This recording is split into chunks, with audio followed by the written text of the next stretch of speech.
Alors, mesdames, messieurs, bonjour.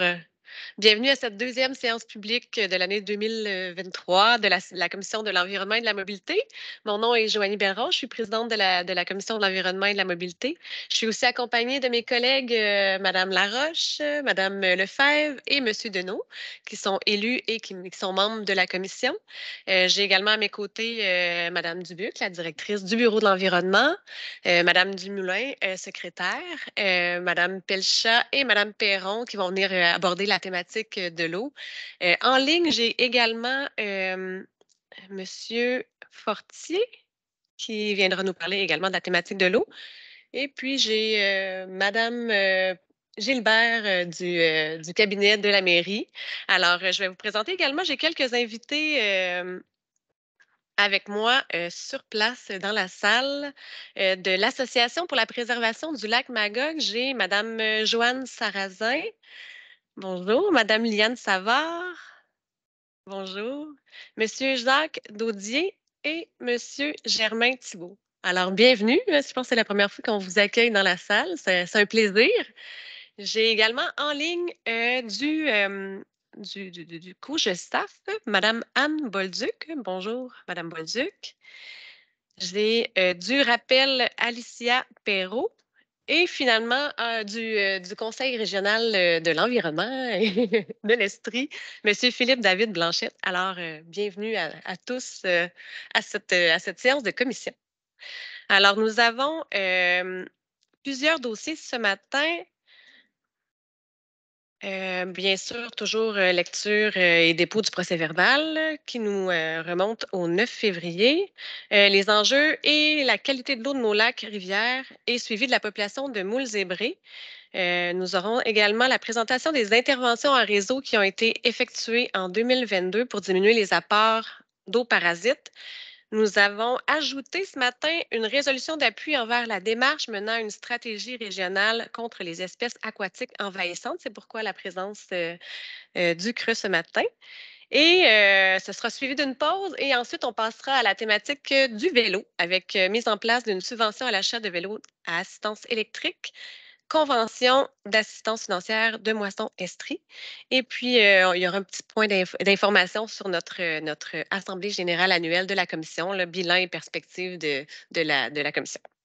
Alors, peut-être juste un petit mot également pour vous dire que nous sommes très heureuses et heureux de vous retrouver en public parce que les 2 derniers mois ont été entièrement consacrés là, aux travaux d'avancement du plan nature.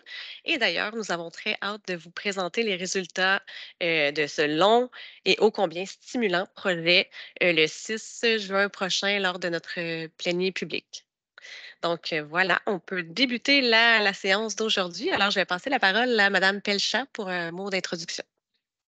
Ah, excusez-moi. Mais oui, adoption, je l'ai dit rapidement. Alors, on va commencer avec le point 4.1.1. Lecture et dépôt du procès-verbal du numéro 8 du 9 février 2023. Alors, aviez-vous des commentaires, chers collègues? Moi, j'en avais un. Ben, j'avais Voilà. juste oui, j'avais un commentaire sur une phrase qui disait un élément est apporté quant à la pertinence de ne pas inclure les vélos de montagne à assistance électrique et également des vélos adaptés pour les personnes à mobilité réduite. Mais moi, je pense que les vélos de montagne, effectivement, on disait c'est pertinent de ne pas les inclure, mais par contre, moi, j'avais plutôt compris que ça serait intéressant d'avoir la réflexion sur des vélos pour des personnes à mobilité réduite. Fait que, tu sais, c'est juste dans le phrasage, là. Fait que je pense qu'on pourrait l'adopter en disant on corrige ce petit élément-là pour être sûr que c'est bien C'est fait. effectivement deux thématiques distinctes. On va s'assurer de corriger la phrase pour que ça reflète la pensée que vélo de montagne était exclu et vélo à assistance électrique pour personnes à mobilité réduite, c'est dans une seconde phase. Je pense qu'on n'avait pas de cette statut à dire que ça serait dans une seconde phase. Moi, j'avais amené la préoccupation en lien avec le vélo électrique, là, mais on va le voir dans ma présentation tout à l'heure, là. OK. Super. Merci. Alors, maintenant, c'est pour vrai. Madame Pelchat, à vous la parole.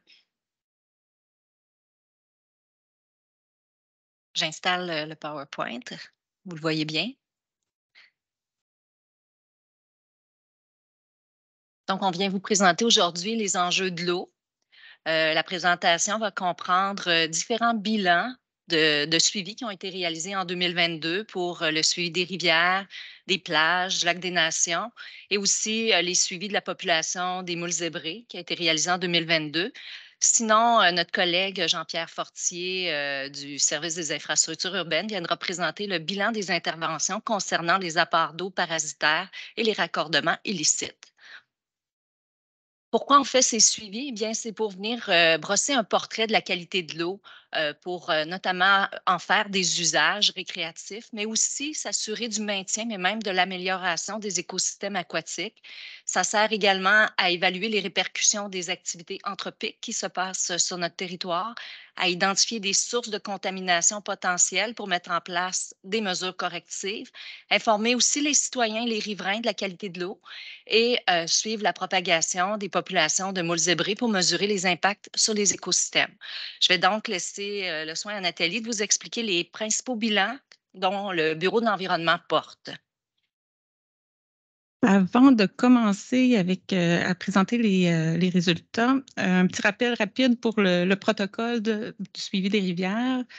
Ça inclut 17 stations sur les 2 rivières, Rivière-Magog, Rivière-Saint-François, un échantillonnage à 7 reprises pendant l'été. Et ça nous permet de calculer un indice de la qualité bactériologique et physico-chimique qu'on appelle l'IQBP, qui nous donne des codes de A à E.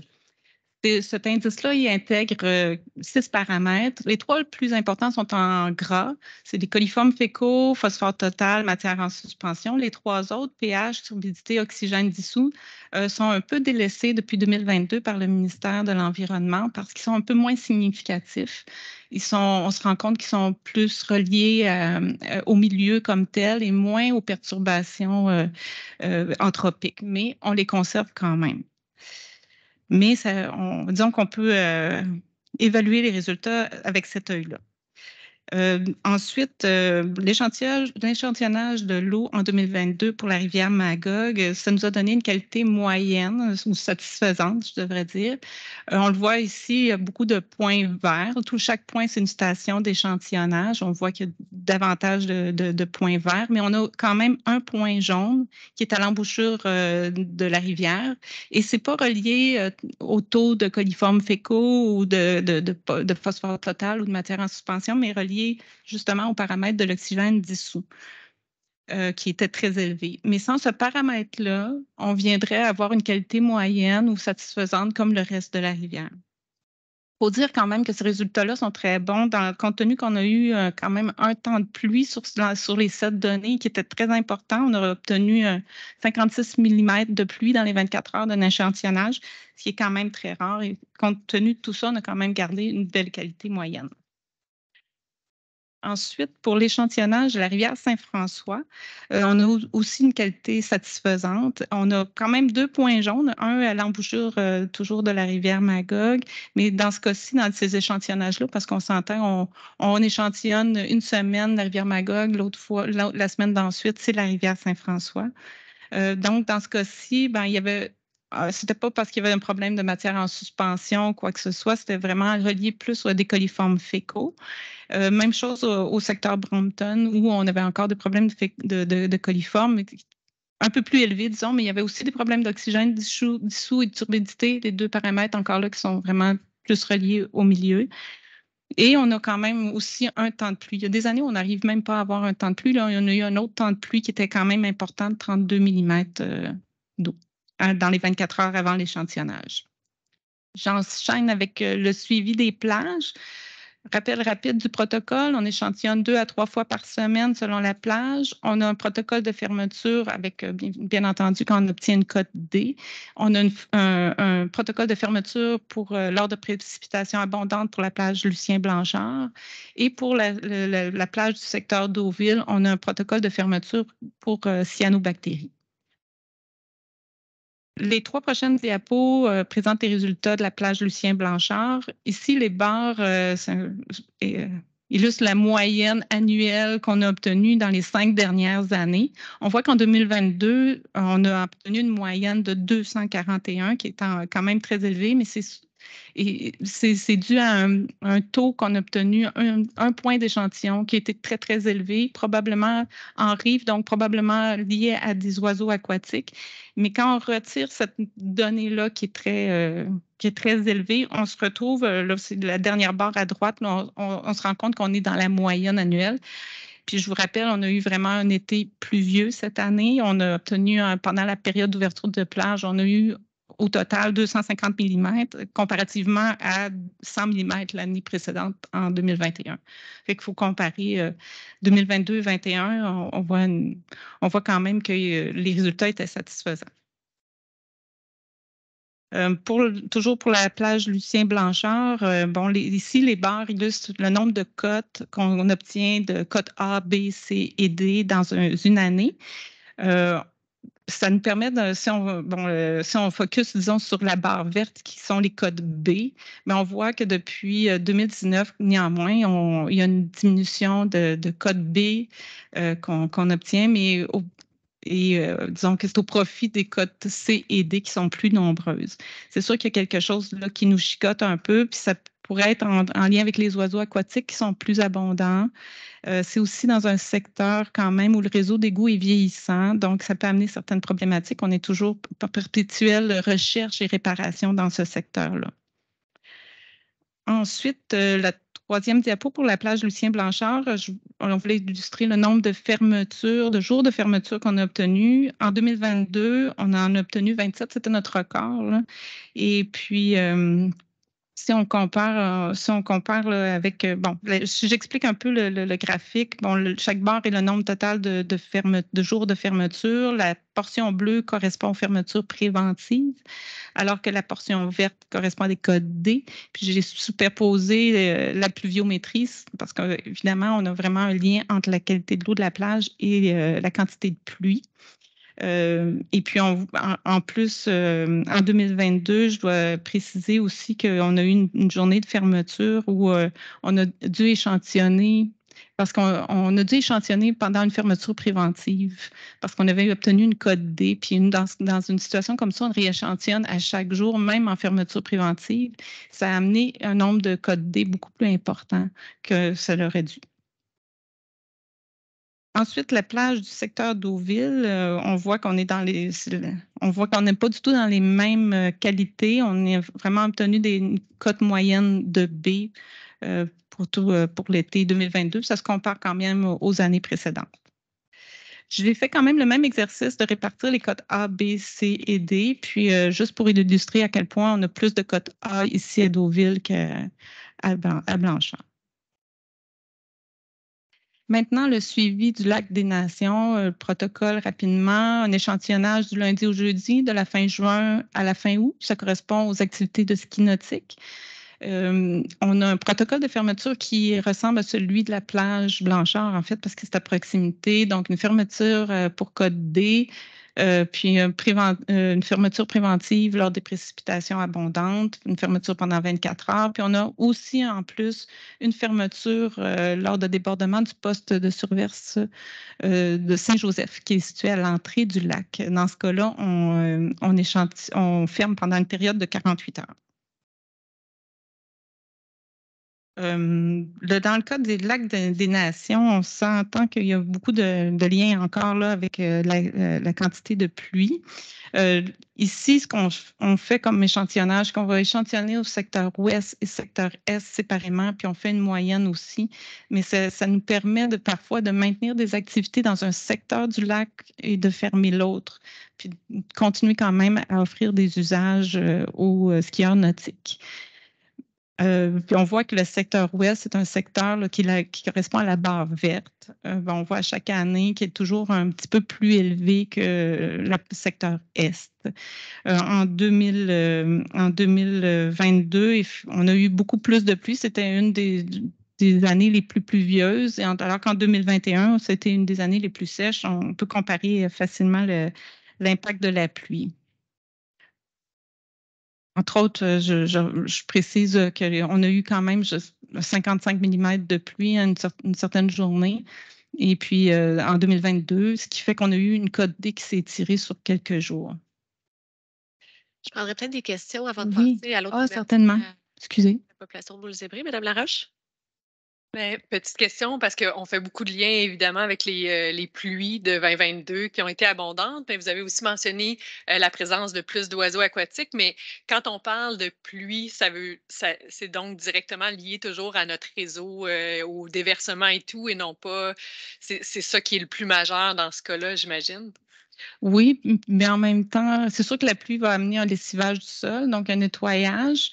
Souvent, ça va rester près des rives et tout, mais c'est sûr que ça amène, les réseaux d'égouts amènent quand même un bon apport. Puis en temps sec, ils amènent quand même un taux de fond, de contamination de fond qui fait qu'avec les oiseaux, quand on arrive avec plusieurs oiseaux, oups, on va dépasser la norme.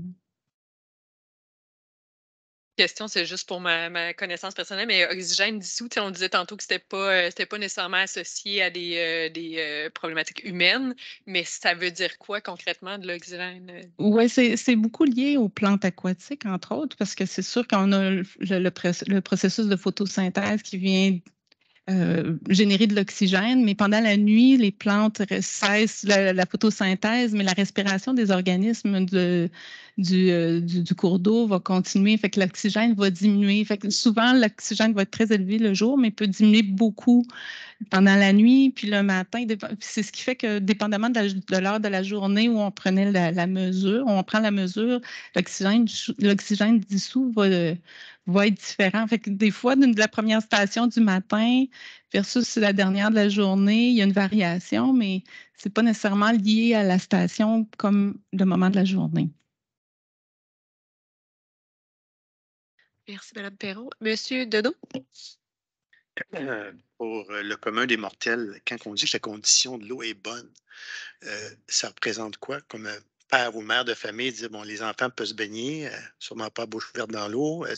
C'est quoi juste? C'est sûr qu'en milieu naturel, se baigner, il ne faut jamais avaler de l'eau. C'est toujours mieux de toujours prendre une douche ensuite. En milieu naturel, peu importe, je vous dirais que c'est la règle de base. Mais c'est sûr que sur la rivière Magog, quand il y a un temps de pluie, ben, dans les 24 heures suivantes, c'est toujours une précaution à prendre, je dirais. On parlait de protocole en lien avec la gestion puis les opérations. Ça avait été amené à mon attention, puis je l'avais transféré aussi à votre attention, là, c'est que les personnes qui travaillent à Plage Blanchard, ils font des activités de l'arrache d'algues dans le fond de l'eau. Et qu'est-ce qu'ils faisaient? Ils prenaient une brouette, ils l'amenaient sur le terrain de la voisin, qui était un parc naturel, ou l'espace qui appartenait à Bitfarm. Mais les citoyens ne peuvent pas les mettre dans leur bac de récupération, là, parce qu'on a mis en place un processus qu'ils ramassent, puis c'est nous autres qui les récupèrent en quelque part. Oui, mais cette année, on a mis en place, en fait, c'est les résidus d'algues qui déposent à la rive là, à chaque matin. Les sauveteurs doivent les ramasser. Puis effectivement, ces plantes-là, il y a des plantes envahissantes. Là, on a beaucoup de myriophiles dans notre secteur. Donc, le ministère nous demande de les mettre dans les bacs à déchets. Puis l'année passée, on a mis en place des projets pilotes. Puis cette année, on va pouvoir mettre en place vraiment un système de récupération des plantes aquatiques, puis tout en quand même en conciliant la santé et sécurité au travail pour les sauveteurs, les employés au niveau du transport et tout. On a trouvé un système qui devrait nous permettre de régler le problème là, cette année. Et pour terminer, les 3 dernières années ont été très particulières avec la COVID, hein. On le voit parce qu'il y a une période qui n'a pas été analysée. Mais on sait qu'il y a eu une augmentation significative de l'activité nautique. Est-ce qu'on voit qu'il y a un impact ou une corrélation avec certains résultats ou pas vraiment? Non, plus ou moins. Je vous dirais souvent, on parle dans notre secteur, dans le secteur de la rivière Magog, on parle plus d'embarcations légères. Pour le lac Magog, je ne pourrais pas dire, mais pour la rivière Magog, en fait, c'est plus les algues parfois qui peuvent s'accrocher dans les rames en fin de saison. Ça peut arriver. Mais généralement, non, je n'ai pas entendu parler d'impact. Merci. Monsieur Deneau. Je vais prendre Madame Lefebvre, puis ensuite, vous pourrez, si vous pouvez me lever la main si vous voulez, vous avez des questions, commentaires. Allez-y, Madame Lefebvre. Oui, merci, mais j'avais la même question justement. J'avais la même question justement de savoir si on avait c'est pendant la pandémie, étant donné qu'il y a eu plus de monde, etc., si on avait mesuré des impacts, là. Mais je voyais aussi, dans la présentation, suivi des rivières, 17 stations sur les 2 rives, etc. Puis échantillonnage à 7 reprises pendant l'été. Mais il me semble que j'ai bien plus que ça. C'est quoi ce type de... Il y a différents types d'échantillonnage? Pour la plage, on l'échantillonne 2 à 3 fois par semaine, mais pour les rivières, c'est 1 fois toutes les 2 semaines, de la fin mai à la fin août. Mais on alterne. Une semaine, c'est la rivière Magog, l'autre semaine, c'est la rivière Saint-François, ce qui fait que pour notre consultant qui s'occupe de l'échantillonnage et tout, ça permet un échantillonnage régulier. Puis ça, c'est suffisant pour avoir un bon suivi?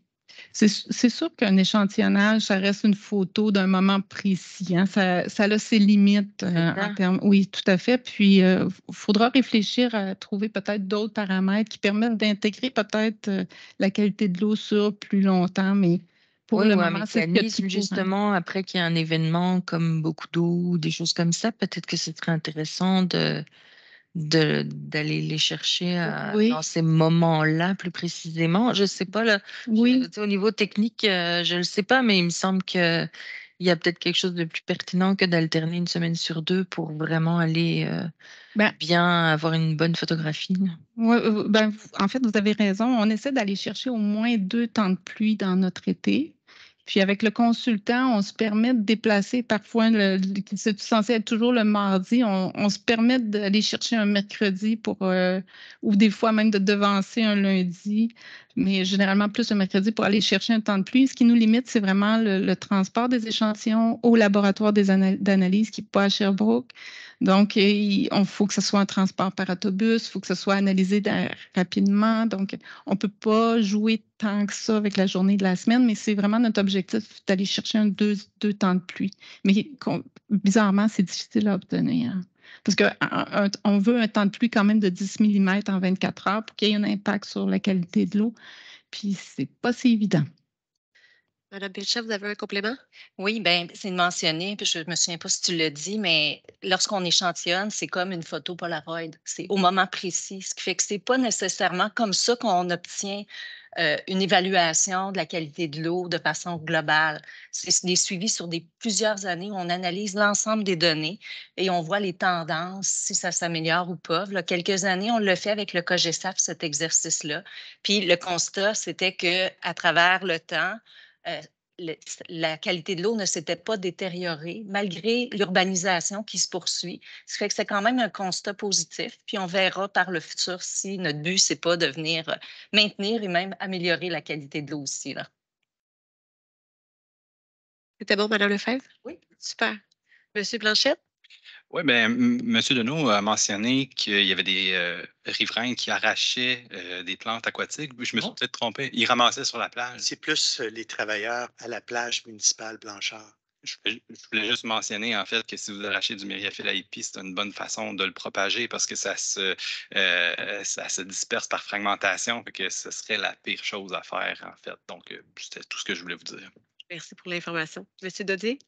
Oui, j'aimerais amener un commentaire additionnel à la réponse de Mme Perron à la question de M. Deneau sur la situation de l'usage durant le COVID. Pour le lac Magog, on a noté qu'il y a une augmentation de l'achalandage dans cette période-là qui amène d'autres éléments. Un élément de sécurité, par exemple, au niveau de l'usage du plan d'eau. Et également, peut-être mentionner aussi la notion d'espèces envahissantes qui fait que, bon, toute l'information sur le nettoyage des bateaux, etc. Donc, c'est des éléments qui sont de plus en plus criants relativement à la situation où il y a un plus grand achalandage. Beaucoup. Avez-vous autre... Non, c'est bon. Super. Alors, vous pouvez poursuivre. On serait rendu avec la population de moules zébrés. Parfait.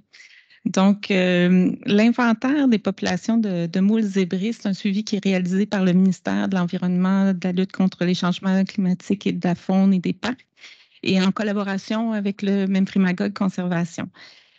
Pour dénombrer les moules, on utilise différentes méthodes, mais ça inclut entre autres la mesure de la densité, ou pas la densité, mais du nombre de larves de moules qu'on peut retrouver dans l'eau. C'est assez complet. Il y a une petite carte, c'est assez petit, là, mais ça regroupe quand même 40 stations qui sont réparties sur le bassin versant, dans le lac Memphremagog, la rivière Magog, le lac Magog. Ensuite, pour de l'inventaire qui est déposé, on peut tirer 3 conclusions. La première, c'est qu'on a connu vraiment une explosion des populations au lac Memphremagog en 2022. Compte tenu des larves qui sont produites, on parle qu'une moule en conditions très propices, on s'entend, là, peut produire jusqu'à 1 million de larves. Donc, puis que ces larves-là vont dériver pendant 2 à 3 semaines avant de se fixer, bien, on peut s'attendre à ce que l'explosion qui a été connue l'année passée, on la connaisse, nous, à notre tour, sur notre territoire en 2023. La deuxième conclusion qu'on peut en tirer, c'est qu'au lac Memphremagog, on a dénombré des seuils de 1000 individus au mètre carré à certains endroits. Et que, dans le fond, ce seuil-là, quand il est atteint, c'est le seuil où on commence à voir et observer des changements environnementaux dans le milieu. Ensuite, la troisième conclusion, c'est que, selon les études, on parle que le maximum de densité dans un milieu, de densité de moules, peut être atteint dans un délai de 4 à 7 ans après l'introduction. Ça dépend des études.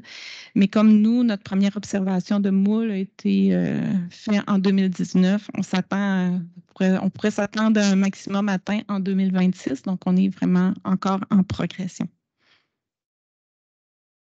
Ensuite, cette diapo-là, c'est une photo qui est tirée vraiment de l'inventaire qui a été produit par Memphremagog Conservation. Elle est un peu compliquée, mais en même temps, elle est très intéressante. Ça illustre la conduite de la prise d'eau de la ville de Sherbrooke dans le lac Memphremagog. C'est une prise d'eau qui est appuyée sur le littoral. Donc, à droite, on voit la rive, c'est en eau moins profonde, on parle de 4 mètres, alors qu'à gauche, on est plus en profondeur. Le carré jaune, c'est vraiment l'entrée d'eau. On parle plus d'une profondeur d'eau-là de 13 mètres. Puis, le Memphremagog Conservation est allé dénombrer le nombre de moules qui se sont attachés à cette conduite-là.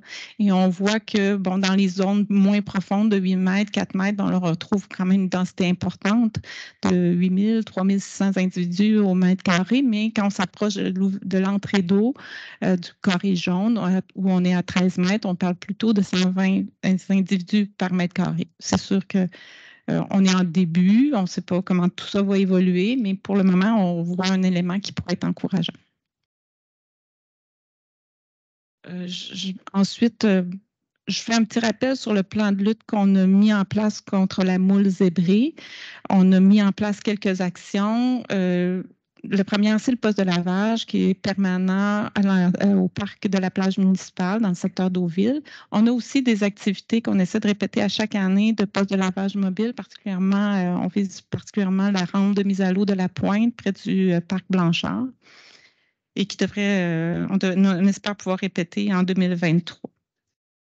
Ensuite, il y a aussi dans notre plan de lutte le plan de surveillance des infrastructures. Donc, on est plusieurs à se rencontrer sur une base annuelle où on essaie de faire de l'acquisition de connaissances ou de participer aux activités d'acquisition de connaissances et de diffuser l'information auprès de nos collègues, que ce soit au niveau d'Hydro-Sherbrooke, des sports, loisirs, des parcs, etc. Puis, on développe des protocoles de retrait. C'est-à-dire que les moules, quand on les retire, il faut quand même en disposer de façon environnementale. Et puis, on ne peut pas les mettre, entre autres, dans un bac brun. On sait que les coquilles ne se compostent pas. Donc, c'est des choses à former les employés dans le milieu. Une autre action, c'est le programme de sentinelle du COGESAP. C'est un programme qui est existant, qui est présent depuis plusieurs années, qui est basé sur un réseau de bénévoles qui fait une surveillance de l'arrivée d'autres espèces exotiques envahissantes. On parle beaucoup de la moule, mais il y en a d'autres qui sont à nos portes. Et puis, on veut s'assurer de les dépister rapidement. Mais la ville de Sherbrooke en rajoute, si je peux dire, en mandatant le COGESAF pour faire des activités, d'accentuer ces activités de recrutement sur notre territoire, d'augmenter le nombre de rencontres d'information, de formation de nos bénévoles, qu'on est en train de travailler ça conjointement avec le COGESAF. Ça clôt ma partie. Merci. Madame Lefebvre, est-ce que c'est une vieille main ou c'est... Allez-y. Des questions. Je me demandais, bon, c'est un problème qui n'est pas propre à chez nous, hein, c'est quand même international même, je dirais. Où en est la recherche par rapport à ça? Est-ce qu'on a trouvé le moyen miracle de les stériliser sans abîmer quoi d'autre? Ou, tu sais, je ne sais pas moi, baguette magique, là. Est-ce qu'il y a des choses qu'on connaît par rapport à ça? Ça, c'est une première question. Je me demandais à quelle profondeur ça vit, parce que justement, tu sais, on voit que suivant les profondeurs, il y a des différences. C'est peut-être normal qu'à 13 mètres de profondeur, on ne les trouve pas et qu'on ne les trouvera pas même si ça pullule. Donc, je ne sais pas à quel point c'est un indicateur. Donc, je voulais savoir un petit peu ça. Et puis, je vais répéter la même chose que j'ai dit l'année passée à propos de ça. Quand on va à la plage Blanchard et qu'on amène notre propre embarcation, etc., c'est beaucoup des étudiants qui nous accueillent là. Et l'année passée, quand moi j'ai demandé où était le matériel pour nettoyer, ils ne savaient pas trop. Et puis ils disaient, oh, c'est si vous voulez. Donc, je trouve qu'il y a quelque chose peut-être à faire en avant de la saison pour s'assurer que ces jeunes-là sont bien sensibilisés à ce que c'est important de donner le message aux gens que s'ils amènent leur embarcation de l'extérieur, il faut qu'ils lavent et que ce soit pas juste un petit seau d'eau froide, un peu savonneuse, qui soit mis dans un coin pour les gens. Donc ça, ce serait quand même intéressant. Voilà. C'était la station de lavage mobile ou au club de... Mais là où on peut louer là, les embarcations, mais il y a beaucoup de gens qui arrivent. Moi, je suis arrivée, on a loué un kayak, mais on amenait nos planches à pagaie, puis tout ça. Et, donc, il y avait des trucs de l'extérieur qui venaient. Donc, c'est important. Le club nautique, est-ce qu'il est équipé pour... est-ce qu'il fait la promotion du... On m'a trouvé péniblement un petit seau avec de l'eau froide, ce qui n'est pas super efficace. C'est vrai que le club nautique, en fait, on les a pas nécessairement mandatés pour faire ce genre d'activité-là. Quand je parlais d'activité de lavage mobile, on va emprunter le poste du ministère pendant une période de 2 semaines on mandate le COGESAF pour le tenir. Mais en dehors de cette période-là, présentement, il n'y a pas vraiment de service. C'est la bonne volonté du club nautique, mais je retiens qu'il y a quand même des communications qui peuvent être faites. Oui, puis peut-être travailler en collaboration avec eux pour mettre de l'affichage, un panneau qui dit attention si vous amenez, soyez vigilants. En tout cas, je ne sais pas là, mais... On a une affiche, mais elle est du côté de la rampe de mise à l'eau de la Pointe, mais on n'en a pas du côté du club nautique où on avait l'impression qu'il y avait moins de gens qui allaient mettre à l'eau de ce côté-là, ce qui n'est pas le cas. Non, OK. Pas de mes observations à moi. D'accord. Mais donc voilà. Puis j'avais 2 autres questions. Je ne sais pas si vous avez des réponses. Oui, sur les solutions miracles. Est-ce qu'il y a des solutions miracles là? Ouais. Est-ce que la recherche avance? J'imagine qu'il y a quand même des choses qui... Oui, je pense qu'il y a des choses. Mais on sait que les plantes envahissantes, c'est un problème récurrent, pas juste avec la moule zébrée. Là. On est toujours en train de s'adapter, puis je ne suis pas une spécialiste, sincèrement, mais il reste que ce qu'on comprend, c'est que la moule est en train d'un petit peu de s'adapter à notre milieu aussi. Donc, il y a beaucoup de choses qui sont en train de changer, puis il y a beaucoup d'acquisition de connaissances. On est beaucoup en mode acquisition de connaissances. Vous parliez de profondeur. Je sais que oui, il y a des profondeurs qu'elle préfère que d'autres. Jusqu'où elle va s'adapter, on ne sait pas. Fait qu'il y a quand même une part d'inconnu. Je sais, puis M. Fortier va pouvoir préciser, mais c'est sûr qu'au niveau de la station de traitement d'eau potable, ils ont développé aussi des moyens de contrôler, de préserver les installations. Donc, oui, les gens se parlent dans le milieu pour trouver des solutions. C'est ça. Mm. OK. Merci. Monsieur Fortier, aimeriez-vous apporter un complément d'information à ce C'est sujet? sûr. Bonjour. C'est sûr que considérant là, le combat des moules zébrés, nous, à la gestion des eaux, bien sûr, on s'implique à ce niveau principalement pour la qualité de l'eau potable, nos infrastructures de captage d'eau potable. On a mandaté en 2022 la firme WSP pour faire une étude visant à étudier différentes méthodes de contrôle et d'abattement des moules zébrés et des larves qui pénètrent en fait dans nos installations. De ces différentes techniques-là, il y en a beaucoup vraiment qui ont été regardées. Il y en a 3 principales maintenant qui sont considérées. Il y en a qui sont intéressantes parce qu'ils amènent, ils utilisent des ions de cuivre, donc un genre d'algicide là, qui permettrait de tuer à échéance les différentes larves et moules zébrés. Cependant, ces produits-là ne sont pas encore acceptés au Canada, même s'ils sont aux États-Unis. On sait qu'en 2024, il y a un produit de EarthTech avec des ions de cuivre qui va être approuvé par Santé Canada. Cependant, présentement, c'est un peu pris dans le sens où il n'y a pas beaucoup de technologies qui sont approuvées pour le traitement des moules zébrés. Donc, probablement que pour l'instant, ça va être une option de chloration qui serait retenue, mais chloration suivie d'une déchloration avec un temps de contact qui permettrait de contrôler les larves. Et puis, probablement qu'annuellement, à l'automne, on ferait un genre de traitement à choc au chlore à notre prise d'eau brute pour, évidemment, là, détacher peut-être les moules zébrés qui pourraient y être fixés.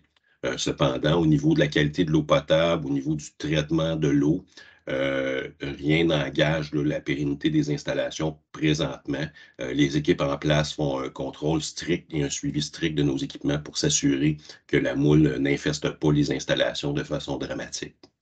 Merci. Fait qu'on est au même stade que l'année dernière à faire traitement en choc et du retrait manuel sur les installations, si je comprends bien. Présentement, oui, exactement. Il y aura une demande de certificat d'autorisation qui devra être faite au ministère de l'Environnement, bien sûr, au préalable, mais effectivement, on en est encore à ce stade. Peut-être petite mention là, qui est loin d'être anodine, le traitement avec des ions de cuivre coûterait environ annuellement 5 fois plus cher que le traitement au chlore. OK? Donc, c'est pas anodin. Fait que, donc, on parle de peut-être de 25 000 à 125 000 la différence là, en termes d'utilisation de produits chimiques pour combattre les moules zébrés. Donc, ça aussi, ça sera à considérer là, dans les différents énoncés qu'on vous présentera éventuellement. Effectivement. Merci beaucoup. Merci. Je vais prendre, oui, Madame Sarrazin, c'est ça? Hein? Oui, Juste, Madame Sarrazin, appuyez sur la base de votre micro. Quand ça devient bleu, on vous entend mieux. Merci. C'est mon initiation. Hein. Je disais donc, j'aimerais revenir en arrière dans la présentation sur les prélèvements qui sont faits dans la rivière Magog. On a vu, on parle de la rivière Magog en aval. Parce qu'il y en a une autre dans laquelle nous faisons aussi des prélèvements. Mais je veux parler de la partie du lac Magog comme tel où on s'échange d'ailleurs des informations sur les prélèvements que nous faisons. Est-ce que ça pourrait être intéressant dans une présentation future d'inclure les résultats? Nous le souhaiterions, évidemment, pour la partie du lac Magog.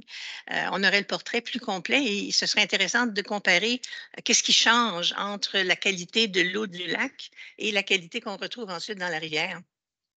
On aurait un portrait un peu plus complet. Et au niveau de le deuxième point, l'arrachage du myriophylle, on comprend qu'il y a plusieurs citoyens qui se chargent eux-mêmes de faire un ménage, qui n'est pas toujours bien fait, comme on disait tantôt. Il y a des techniques particulières pour traiter. Et on est en train de voir avec le rappel si c'est possible d'avoir un feuillet d'information qui serait disponible évidemment sur Internet pour indiquer aux gens comment ils peuvent effectivement nous aider à effectuer un certain contrôle du myriophile, mais pas de n'importe quelle façon. Alors, le rappel est en train de vérifier avec le ministère de l'Environnement jusqu'où on peut aller là-dedans dans les informations qu'on donnerait aux citoyens, aux riverains en particulier. Voilà. Merci. Très, très bon commentaire, oui. Monsieur Dodier? Oui, j'aimerais peut-être ajouter quelques commentaires sur la présentation. D'abord, l'aspect sentinelle, c'est un élément que je voulais apporter qui n'a peut-être pas été mentionné, mais sentinelle valide également les cyanobactéries, qui est un problème de plus en plus grandissant dans le lac. Donc, c'est peut-être quelque chose qui pourrait être intéressant à suivre plus particulièrement aussi. Deuxième élément, c'est concernant les espèces envahissantes. On est déjà envahi par deux espèces, qui est les algues et puis les moules. Malgré les situations d'avancement qui étaient mentionnées par M. Fortier, ça va être difficile de pouvoir appliquer ça dans un lac. Donc, on est comme pris un peu avec cette situation-là. Il y a un aspect qui n'a pas été couvert dans la présentation. On a parlé de l'aspect environnemental, mais il y a tout l'aspect humain aussi. Les citoyens vont réagir fortement. La vague qu'on a vue au même Magog, effectivement, on a la même prédiction. On va voir qu'on va avoir un élément qui va agrandissant sur nos berges dans le lac. Et il va y avoir énormément de plaintes des citoyens. L'aspect sécuritaire, l'accès à l'eau, les plages, etc. Donc, c'est un élément, je pense, qui n'est pas vraiment considéré aujourd'hui, mais qui appelle à une réaction peut-être plus grande sur la protection. Donc, ça m'amène à parler un peu des situations de lavage et les méthodes de travail. On a une station permanente. Malheureusement, le mot permanent n'est peut-être pas exact parce qu'il y a des périodes de temps où elle n'est pas fonctionnelle ou n'est pas disponible. Donc, déjà là, c'est une problématique. Il y a d'autres accès que Madame faisait référence aussi qui ne seront pas protégés. Il y a énormément d'autres espèces envahissantes qui ne sont pas encore présentes chez nous, mais qui pourraient le devenir. Alors, je pense que s'il y a une chose qu'on peut demander, c'est une réaction rapide, à avoir un meilleur contrôle sur ces espèces-là de façon à éviter les problèmes futurs et minimiser ceux actuellement. Beaucoup. Madame Laroche? Oui, merci. Pour faire du pouce un peu sur ce que Mme Lefebvre disait, puis là, ça rejoint aussi. Je pense que, tu sais, on avait déjà, on veut amplifier les actions au niveau des stations de nettoyage et tout, mais avec le club nautique, je pense qu'il y aurait moyen à faible coût quand même d'installer une station volontaire avec beaucoup d'informations, puis même avec eau chaude, parce que je me souviens que c'était aussi un enjeu de pouvoir avoir vraiment des conditions gagnantes là, de la nettoyage. Là, on a déjà un bâtiment, c'est probablement beaucoup plus simple qu'à d'autres endroits, fait que si on peut au moins franchir les pas qui sont plus faciles et moins coûteux, ça serait intéressant. Puis moi, l'espèce de petit graphique qui montrait au niveau des profondeurs le nombre d'individus, je trouve ça hyper intéressant, mais aussi, vous dire, c'est rassurant de voir qu'il n'y en a pas de temps à 13 mètres, mais on sait qu'on en a déjà dans nos prises d'eau qui viennent. Fait qu'on a peu d'individus à cette profondeur-là, puis on sait qu'on a déjà des problématiques. Fait que moi, ça me fait plus l'effet de bip d'urgence, probablement qu'il faut, il faut absolument continuer à vérifier ça. Puis avec la population qui risque d'augmenter même en profondeur, qui va causer des problèmes encore plus majeurs au niveau de notre prise d'eau potable. Là. Fait que j'imagine que ça, c'est une donnée qui va continuer à être validée et vérifiée. Merci. Je vais prendre M. Blanchette. Merci. Je pense que j'ai besoin de mettre un peu de contexte sur qui je suis aussi là aujourd'hui parce que je vais vous dire des informations puis j'aimerais ça que vous me croyiez.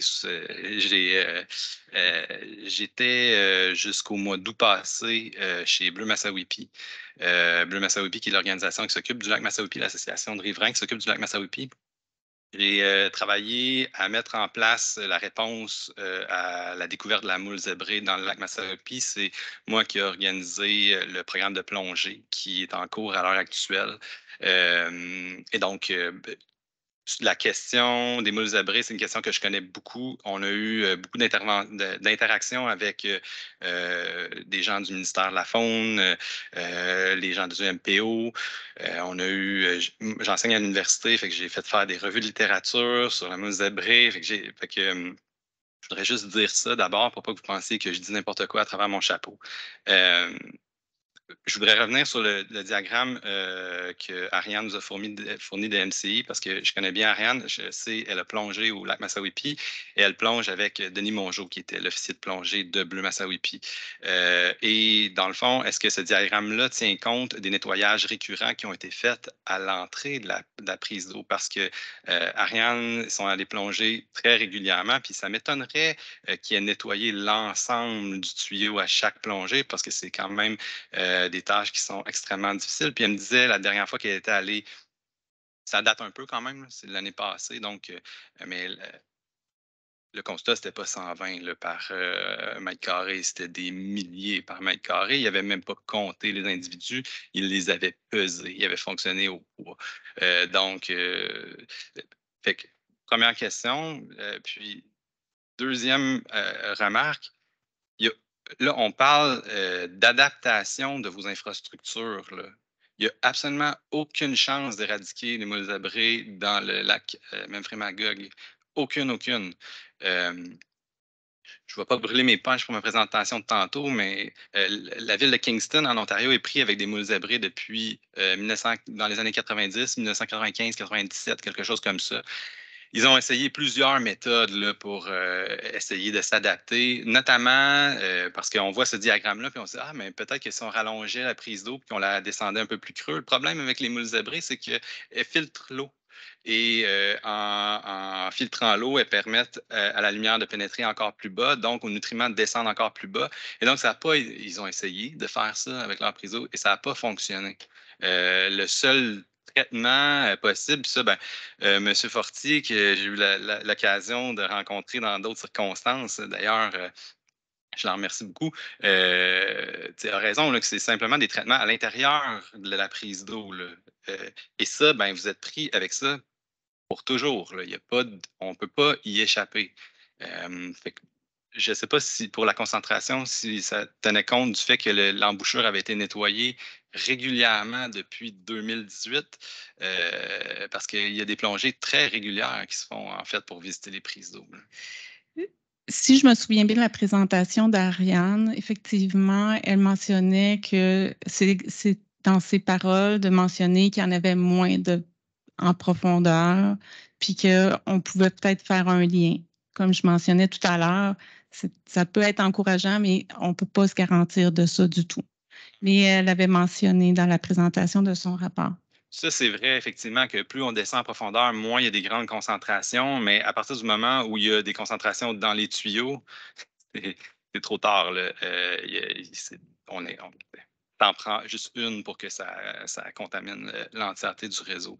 Fait que, ceci dit, j'en reparlerai tantôt, mais la question de l'acquisition de connaissances, transfert de l'information, puis je pense que le leadership que la ville peut jouer comme pour tirer la sonnette d'alarme au niveau régional, parce que vous avez perdu, là.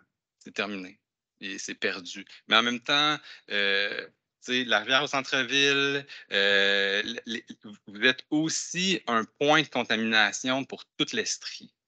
Ça, il faut quand même être clair là-dessus.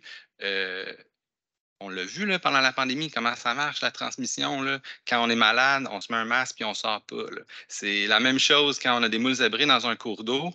Il ne faut pas laver le bateau en rentrant, il faut le laver en sortant. C'est là que ça se passe. Si ça avait été fait très tôt, probablement au Memphremagog, dès le début, si on avait procédé comme ça en lavant à la sortie, peut-être que ces espèces-là, ça ne serait pas propagé ailleurs, notamment au Massawippi. On ne saura jamais. Mais chose certaine, c'est que là, vous avez l'occasion d'assumer un leadership régional parce que vous allez être les premières victimes de la moule zébrée dans les infrastructures d'aqueduc. Ça va coûter un bras. Là. Installer du chlore, une réserve de chlore pour chlorer l'eau à l'entrée de la prise d'eau. Je ne sais pas si Magog va vous laisser faire ça à la Pointe Mary, là, laisser des grosses citernes sur le bord du lac. Ça demeure un défi d'ingénierie puis de gestion des infrastructures que je suis convaincu que vos équipes seront capables de relever, mais ça reste que on est vraiment dans de l'adaptation. Je pense qu'il faut continuer, parce que vous le faites déjà, vos fonctionnaires le font déjà, à partager cette information-là autour pour éviter que toutes les municipalités de l'Estrie, mais aussi plusieurs municipalités au Québec soient aux prises avec le même problème que vous? Si je peux me permettre de bonifier, simplement pour vous dire que dans le fond, au niveau, là, effectivement, de notre prise d'eau, malgré les discussions sur les profondeurs, il ne faut pas oublier que c'est une grosse paille qu'on a, puis que nous autres, on tire de l'eau là-dedans, puis forcément, ben, on entraîne un certain courant marin qui amène les larves aussi vers notre prise d'eau. L'an passé, on a fait un décompte là, des différentes larves avec une firme que nous avions mandatée. Et puis, mensuellement. Donc, ça commençait en juin, peut-être, où on avait là, environ 150 larves vivantes là, par mètre cube. Et puis, pour avoir un pic de larves fin juillet à 1350, pour redescendre en octobre à 0. Donc, ça, c'était à peu près là, les larves qu'on observait à l'intérieur de notre prise d'eau potable. Maintenant, pour ce qui est du traitement, effectivement, les traitements qui vont être mis en place vont être ardus. Il y aura des discussions à avoir avec le ministère de l'Environnement. Je suis quand même confiant que les différentes solutions qui sont présentées vont être totalement acceptables là, socialement puis environnementalement parlant. Puis aussi, peut-être juste faire une mention. Moi, il y a 10-15 ans, je vous dirais environ, alors que j'étais consultant, j'entendais parler des problèmes des moules zébrés, des municipalités dans le fleuve Saint-Laurent, etc.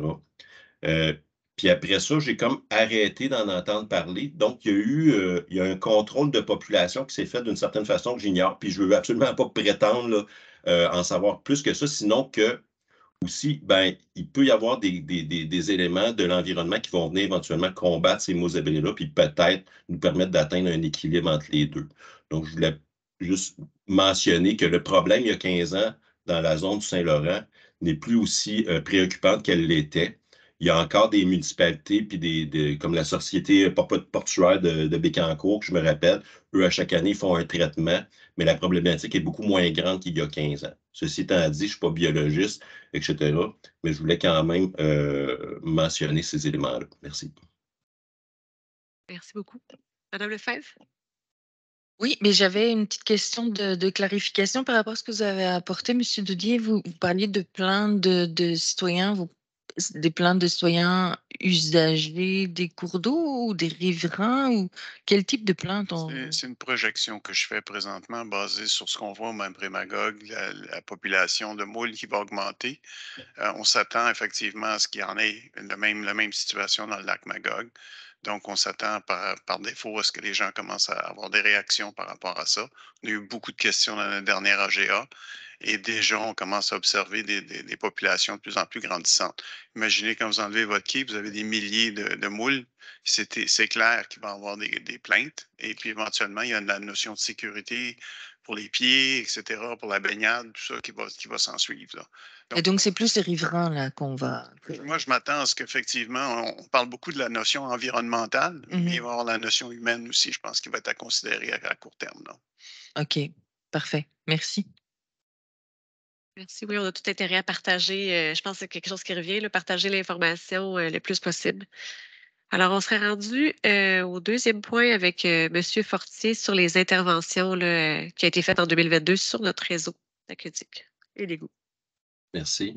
Donc, comme vous le savez, là, depuis plus de 10 ans, là, nous procédons à diverses activités de recherche et de réparation là, des raccordements illicites là, sur notre territoire, mais également sur les autres apports d'eau en parasites.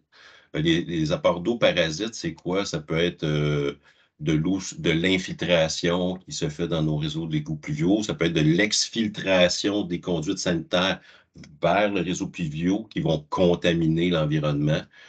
Ça peut être des eaux usées qui arrivent d'un peu partout. Donc, maintenant, on a agrandi ça à la gestion des eaux parasites et non seulement au raccordement illicite. Il y a 35 000 raccordements d'égouts à peu près là, dans la ville de Sherbrooke. Évidemment, il y en a quelques centaines qui sont peut-être pas correctement branchés. Donc, vous comprendrez que moins qu'il y en a, plus difficiles ils sont à trouver. Depuis 2022, en fait, nous avons une équipe de 4 personnes qui s'occupe de faire les différentes interventions sur nos réseaux d'égouts afin d'améliorer la qualité des eaux pluviales qu'on déverse dans l'environnement. Donc, nous avons une chef d'équipe, un technicien et 2 journaliers là, qui sont dédiés à temps plein en forte saison pour faire ces différentes interventions-là. Puis évidemment, mais comme je vous le mentionne, trouver des cas, quand il y en a beaucoup, c'est facile. Quand il n'y en a pas beaucoup, ben, ça prend beaucoup plus d'énergie, de temps et évidemment d'investissement, malheureusement, pour trouver les différentes failles que nous pouvons avoir là, dans notre réseau et les différents raccordements illicites qu'il peut y avoir. Prochaine diapo, s'il vous plaît, merci. Donc, en 2022, en fait, c'est 25 raccordements illicites qui ont été détectés sur le territoire, mais qui correspondent quand même à l'équivalent de 297 unités d'habitation, ce qui est quand même beaucoup. Donc, on parle des unités de logement complètes qui étaient mal raccordées à nos égouts. L'investigation a été faite là, sur 475 canalisations. Nous avons réparé 27 raccordements.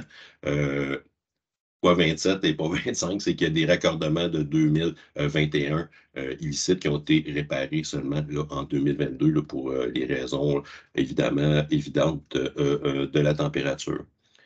Nous avons fait des travaux importants dans le secteur Bélanger, le secteur de la rue Bélanger, etc., sur Galt. Donc, l'exfiltration et l'infiltration, je vous en ai parlé un petit peu plus tôt. Nous allons voir, là, j'ai une diapositive qui va vous montrer qu'est-ce qu'il y en est. Donc, c'est quelque chose qu'on investigue parce que nous, à Sherbrooke, dans certains coins de notre territoire, nous avons les égouts pluviaux qui sont installés en dessous de l'égout sanitaire. Ce qui n'est pas idéal, OK, on va se dire des vraies affaires, parce que dans le fond, si j'ai un problème justement d'exfiltration de mes conduites sanitaires, donc des joints qui sont décalés, ben à ce moment-là, ces eaux usées-là vont s'en aller vers la tranchée de nos égouts pluviales. Et si nos égouts pluviaux, eux aussi, ont des problèmes d'étanchéité, à ce moment-là, eux, ils vont les différentes eaux sanitaires qui sont déversées. Puis ça, ben, comme on a des infrastructures qui sont quand même vieillissantes, comme les différentes présentations que vous avez eues dans les dernières années vous l'ont démontré, ben, nous avons effectivement un vieux réseau qui n'est pas étanche. Donc, on a fait des essais dans le secteur, c'est un secteur de la rue Galt, où nous avons fait ces tests-là, afin de colmater des joints de conduite. Et les différents essais ont été vraiment fructueux, en tout cas du moins de mon point de vue d'ingénieur, puisqu'on est passé dans la conduite pluviale d'un décompte de 300 000 unités fécales par 100 millilitres, et alors qu'après les travaux, nous étions à 450 UFC par 100 millilitres, ce qui est gigantesque à mon point de vue. Donc, c'est sûr que ça, cette année, nous visons à aller être plus grand dans ce genre de travaux-là pour colmater de plus en plus de joints dans le secteur qui est en amont du parc Blanchard pour évidemment là, continuer à améliorer la qualité de l'eau.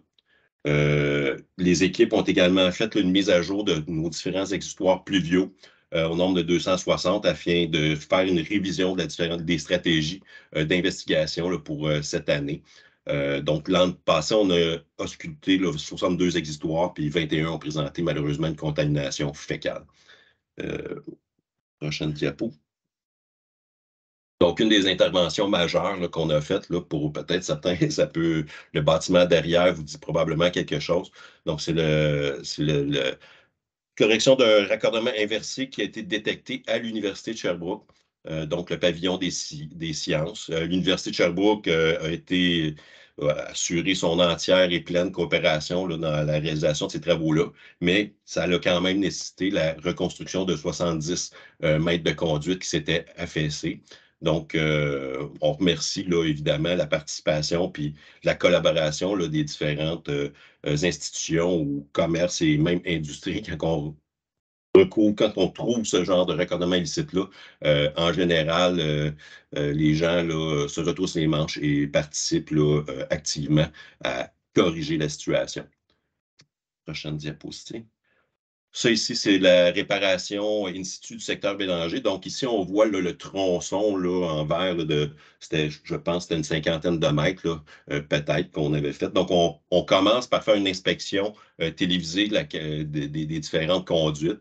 Vous voyez là, sur la première photo, là, on voit un joint de conduite, puis on voit carrément le gravier dans le sol. Donc, on voit que la conduite n'est absolument pas étanche. Donc, toute l'eau souterraine qui passe dans le secteur va être captée par la conduite. Donc, de fait, si la conduite sanitaire est aussi avec des joints décollés de la sorte, ben, à ce moment-là, les eaux s'exfiltrent et vont aller s'infiltrer dans le pluvial. Donc, comment on procède à ce moment-là? On fait l'inspection télévisée, comme on vous le montre là. Par la suite, avec notre équipe, mon équipe d'ingénieurs, ils sont allés mesurer la pression à chacun des joints. Puis je vous dirais que sur la conduite de 50 mètres, en fait, il y avait un joint qui était étanche là, sur la longueur. OK? Toutes les autres joints n'étaient pas étanches. Donc là, nous avons procédé à l'injection avec une résine là, de ces différents joints-là. Puis vous voyez le résultat final, la troisième photo d'un joint colmaté qui vient étanchéiser nos conduites sanitaires pour éviter l'exfiltration vers le réseau d'égouts pluvial. Prochaine diapo. Donc ça, c'est un peu le bilan là, des différentes années. 2021, on avait vraiment eu beaucoup de succès également dans l'identification des différents raccordements licites.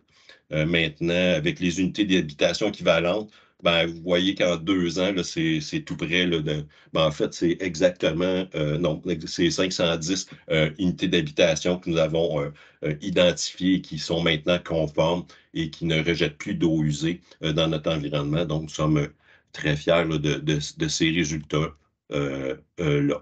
Et puis, ben, c'est ça. Donc, prochaine diapo. Je crois que ça termine en fait ma présentation. Je peux répondre aux questions. Merci. Merci. Madame Lefebvre. Je sors ma liste de questions. D'abord, bravo pour le rapport. J'ai appris énormément. J'ai lu tout ça attentivement. Bon, j'avoue que j'ai un peu mis moins d'attention sur les annexes, mais parce que quand même, 90 pages. Hein. Il y avait dans le rapport, ça parlait de bouchons de nettoyage qui n'étaient pas toujours accessibles. C'est pas une obligation du code du bâtiment? C'est ça mentionnait qu'on avait de quoi dans notre règlement, mais ça me pose question quand même parce que ça engendre quand même beaucoup de coûts. Donc c'est une première question. Je me demandais qui fait les travaux? C'est vraiment votre service, M. Fortier, ou c'est le SIU? Comment ça fonctionne? Ben, c'est sûr que tout ce qui concerne évidemment l'intérieur de la résidence, quand vous me parlez de bouchons de nettoyage, ça c'est le propriétaire qui doit procéder. Effectivement, nous sommes insistants sur la présence de ce regard de nettoyage-là pour pouvoir accéder aux différentes installations. Sinon, dans les faits, quand il y a un raccordement illicite qui est vraiment détecté, ce sont effectivement les équipes de la gestion des eaux du SIU là, qui font les travaux correctifs. Parfois, les travaux correctifs ils peuvent être très simples. Ça peut être juste de juste inverser les deux conduites avec des coudes. Parfois, c'est un peu plus compliqué parce qu'il va peut-être manquer de pente pour aller raccorder au sanitaire. Donc, des fois, il peut y avoir des travaux qui sont beaucoup plus longs. Mais ce sont toujours là, les équipes là, du SIU là, qui interviennent là, dans ces cas-là. Dans le rapport, c'était bien expliqué là, tous les coûts individuels, puis comment c'est calculé, puis toutes les conditions qui peuvent faire que ça coûte pas beaucoup ou très beaucoup. Mais il n'y avait pas j'ai pas vu en tout cas de combien ça a coûté au total à la ville pour en tout cas la dernière année là. J'avoue, là, je vous avoue, je n'ai pas les chiffres devant moi. Là, je ne pourrais pas vous dire. Ce serait Il faut se rappeler, en fait, que. D'avoir un retour Quand là-dessus, un il faut se suivi? rappeler que si vous vous rappelez, là, lorsque la détection du raccordement illicite se fait sur une résidence qui est ultérieure à 1989, si je me rappelle bien, Oui, à c'est ce ça. moment-là, les coûts sont directement facturés au propriétaire pour la correction là, de la déficience. Sinon, si c'est auparavant, puis on n'en a pas tellement là, qui sont avant 1989, à ce moment-là, c'est la ville qui paye là, effectivement là, le coût là, des réparations, étant donné que c'était avant le programme d'assainissement et que ça aurait dû être détecté probablement à ce moment-là.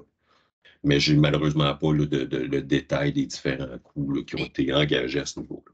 mais il y a quand même des frais, même si c'est après 89, il y a quand même des frais si c'est de notre côté Ben, de l'activité. l'investigation, c'est sûr que toutes les activités OK. d'investigation sont effectivement là, aux frais de la ville. Ce sont uniquement les activités concrètes je vous dirais, des travaux issus à éliminer ce raccordement illicite-là qui sont facturés effectivement aux citoyens qui ont le raccordement illicite. Ouais. Ben, en tout cas, si on pourrait avoir un suivi sur le montant total de toutes ces réparations, là, juste pour avoir D'accord, une idée. pas de Merci. problème. Merci. Je sais qu'à chaque évaluation de, tu sais, budgétaire, on met des sommes là-dedans. Fait que j'imagine que les travaux, ils sont conformes à tu sais, ce qu'on a budgété pour l'année, là. Oh, oui, j'imagine, mais ce serait intéressant de, tu sais, comme il y a un rapport super détaillé qu'on ait ce bilan-là aussi. OK, merci. Question en salle de M. Dodier? Oui, en fait, peut-être mentionner un commentaire sur l'intervention de M. Fortier, là, qui mentionnait justement qu'il y a une approche très complète au niveau de la gestion des raccordements pour les égouts, etc. Moi, je suis citoyen de Sherbrooke et j'ai une demande de permis de construction présentement. Et je peux noter qu'effectivement, la Ville prend soin de nous envoyer toute l'information. Il y a un suivi auprès des contracteurs pour s'assurer que les raccordements sont bien faits. Chapeau, bravo. Il y a également le programme Je suis riverain du lac et il y a également un programme de protection des berges où la ville s'implique avec la patrouille bleue puis un suivi. Ma question est beaucoup plus simple. C'est dans mon permis comme tel, il n'y a aucune notion sur la gestion des sols dénudés et puis l'érosion des sols. Donc, c'est laissé au bon vouloir des contracteurs. Je suis surpris que la Ville n'ait pas un intérêt à suivre ça également et de s'assurer qu'effectivement, au minimum, que l'information soit passée dans le permis de construction, dire qu'il y a un minimum de protection qui doit être fait.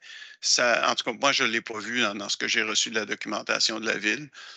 Dans un minimum. Dans un deuxième temps, peut-être que la Ville va avoir un intérêt, un suivi également sur la qualité de l'organisation de la gestion du chantier pour protéger les cours d'eau, là. Donc, il y a déjà beaucoup de choses de fait, mais c'est peut-être un angle là, qui n'est pas adressé présentement, qui pourrait être couvert de façon différente. Je pense, entre autres, il y a une demande de permis très spécifique au niveau du raccordement des égouts. Il pourrait avoir également au niveau de la gestion de site quelque chose par rapport à la ville là, dans la demande de permis, là. Merci. On va prendre bonne note de votre commentaire, puis vous revenir. Ensuite, au niveau des questions, j'ai Mme Laroche, suivie de M. Deneau. Merci. Puis juste pour être sûr de bien comprendre, vous voulez dire que lors de la construction, par exemple, il n'y a aucune contrainte sur le fait de dénuder complètement jusqu'à la berge, par exemple, pendant la construction, puis après ça, replanter. Moi, je n'ai eu aucune information de la ville par rapport à ça. J'assume qu'il y a des bonnes pratiques, mais on se fie à la qualité de chacun des contracteurs qui pourrait ou ne pourrait pas le faire. Et dans les observations qu'on a eues avec le rappel, on a vu dans différentes situations près des cours d'eau qu'il y a beaucoup d'environnements qui ne sont pas protégés, malheureusement. Et il n'y a pas de suivi. Même pour Donc, la sédimentation, tout ça. entre Là. autres, Ouais, l'apport en phosphore et autres, ouais. oui, effectivement. Fait que je pense que c'est peut-être un angle qui est moins adressé présentement dans l'aspect des permis. Je vois qu'on a fait du bon travail sur deux aspects déjà, qui est la protection des rives, qu'on a avec la patrouille bleue, avec la situation vraiment spécifique au niveau de la gestion des raccordements. Il y a vraiment une situation là, j'ai une demande, j'ai un permis de construction, mais j'ai en plus un permis pour le raccordement avec toute une procédure, la façon de contacter la ville, les inspections à faire, etc. Donc, on voit que c'est très structuré, bien organisé. Puis je me dis, je pense qu'on pourrait faire du pouce puis de regarder cet angle-là qui n'a pas été adressé, là. Merci beaucoup pour le commentaire. Je vais garder ça en tête aussi à l'aménagement du territoire. Deux petites questions pour M. Fortier. Tantôt, on parlait des frais, là, c'est assez clair quand c'est aux frais de la ville, quand c'est aux frais des gens. Mais là, est-ce que j'ai bien compris que dans le fond, c'est toujours quand même nos équipes qui font les travaux, même si après ça, c'est potentiellement facturé au privé? Parce qu'il me semble que dans les tableaux, je voyais des fois effectués par plombier, un tel ou des choses comme ça. Ben, c'est parce que parfois, c'est sûr que nous, en fait, je devrais préciser, nous, on travaille dans l'emprise, là, finalement, de notre. Mais parfois, le raccordement illicite, ça peut être juste un raccordement plomberie à l'intérieur de la maison. OK. Dans ce cas-là, À ce c'est moment-là, effectivement, ce ne sont pas nos équipes qui intervenons parce que, bon, tout simplement que nous n'intervenons pas dans la résidence, là, mais bonne précision, effectivement. Puis à ce moment-là, est-ce que c'est exigé que ce soit un professionnel qui le fasse quand c'est sur du côté de la résidence? Ben oui, tout à fait, Oui, exactement. OK. Parfait. Puis juste autre petite question pour les travaux, parce que tantôt vous le mentionniez aussi, cette année, on a fait des travaux aussi qui dataient d'observation de 2021. Puis il y a des travaux qu'on n'a pas fait cette année. Je pense qu'il restait une liste d'environ 11, si ma mémoire est bonne, là, travaux pour lesquels on a détecté des raccordements illicites, mais qu'on n'a pas fait les travaux. Comment vous priorisez ça? Est-ce que c'est une question de capacité d'équipe, de capacité financière ou juste le moment où ça a été détecté versus la possibilité de faire des travaux? Ben, ce sont des travaux là, qui sont coordonnés avec la section entretien des réseaux. Donc, qui vont mettre ces différents travaux-là dans leur cédule afin de procéder aux correctifs là, dans les meilleurs délais. Bien sûr, la section entretien des réseaux est une section de services essentiels. Donc, on assure les services essentiels d'abord et par la suite, on vient glisser les différents travaux complémentaires que nous avons à faire. Et malgré le fait que tous aient conscience que ce soit une priorité, dans les faits, nous essayons de les faire le plus rapidement possible, mais nous les cadrons dans des séquences là, précises là, pour faciliter le travail des équipes là, et éviter là, des journées de 12-13 heures. Là. Oui, je comprends super bien. Puis c'était ça que je voulais voir, mais je voulais savoir surtout ma sous-question, c'est est-ce que c'est parce que nos enveloppes sont pas suffisantes pour effectuer les travaux ou c'est vraiment Non. plus une question de planification? C'est une question de timing parce que aussi, des fois, quand on est rendu au mois d'octobre, là, c'est plus le temps, là, en fait, là, d'aller réparer puis tout ça, là, parce que ça laisse des surfaces dénudées, là, comme monsieur le mentionnait tantôt. Puis donc, on évite là, d'aller là, trop tard l'automne, en fait. Là. Je comprends très bien. Merci beaucoup. Merci. Monsieur Dedeau? Au cours des dernières années, puis je pense au début de la commission de l'environnement et de la mobilité, j'avais parlé des problèmes de la rivière Magog, où il y avait des particules de plastique. Mm-hmm. Et je n'ai pas reçu d'autres appels, c'est-à-dire c'est sûrement ça a été réglé. Et dans le rapport, vous déposez, vous parlez des entreprises qui sont fautives. Mais là, on ne parle pas des entreprises dans le parc industriel. Si on mentionne des entreprises de construction, je pense qu'aussi, on pourrait être équitable et aussi mentionner ceux qui étaient dans le parc industriel qui polluaient. Mais c'est sûr que dans la présente intervention, je n'ai pas beaucoup parlé du suivi industriel. Là. Peut-être que c'est quelque chose qui pourrait être éventuellement fait. Mais en 2000, en fait, là, en 2021, j'avais reçu un budget là, de 100 000 par année pour faire là, du suivi des différentes industries.